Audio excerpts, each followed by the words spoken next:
Tuesday to start, Tuesday. you know, because it's a Memorial Day weekend. That's right. You know, and I got some other news yesterday. Your tumor very strongly expresses HER2/neu, which is this growth protein that makes cancers more aggressive, which is probably why it was in your liver before we even found it.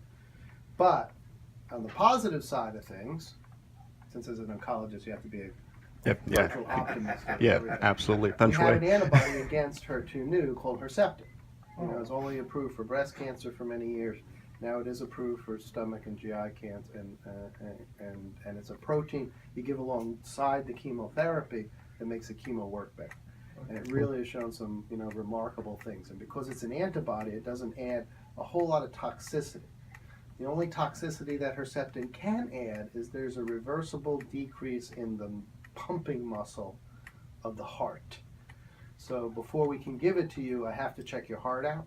So I ordered an echocardiogram for today. You know, they just put some jelly on your chest, and then, so they can give me a number as to where your heart is, so we can keep an eye on it, just to make sure down the line it doesn't change at all. Because if it changes, you just stop the Herceptin and it usually comes right back up again. So, but for the most part, you know, as long as your heart function is good, you know, you'll tolerate it beautifully. And it doesn't add any other toxicity to the chemotherapy.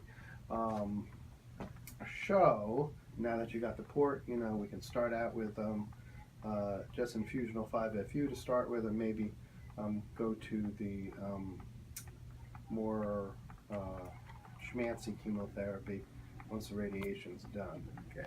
Okay. Now, can you give me a preview? What, let's say we start on Tuesday. That's my first one. What happens the rest of the week then? Well, again, so depending on the way I'm going to, you know, do it, like right now I put in orders for the aggressive chemotherapy, the Folfox. Okay. So Folfox is a combination of 4 different drugs, okay, 5-FU, well, it's actually 3 different drugs, but given 4 different ways. 5-FU, leucovorin, and oxaliplatin, okay? And what happens is you come to our office and you sit in a chair for about 4 hours, okay, maybe 4.5 because of the Herceptin, because we're going to add the Herceptin in that day as well. When you leave the office, you'll be leaving with a pump, okay? Okay. The pump continuously pumps 5-FU, or, you know, one of the chemotherapy drugs, into your port over 48 hours.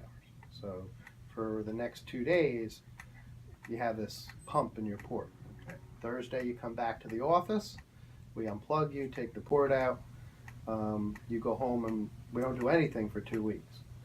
And then we do it again. Then we do the whole thing again. Okay. So it'll be every other Tuesday, you'll be coming in for this 4-hour session, and then 2 days later you'll come back for, usually just takes 5 minutes for them to unplug the port, and unplug the pump and send you home. Then after the sessions, usually for a couple days, is he going to be pretty sick or? No, not really. The side effects of Folfox is really easy to tolerate. I mean, I give it to 80-year-olds. I mean, really, Nice. it's not a bad chemo. The biggest side effect, you can get some neuropathy after you've been on it for a while, and you get a weird kind of something we call a cold neuropathy. It's you're going to have a tough time touching or drinking very cold objects. So you actually have to have some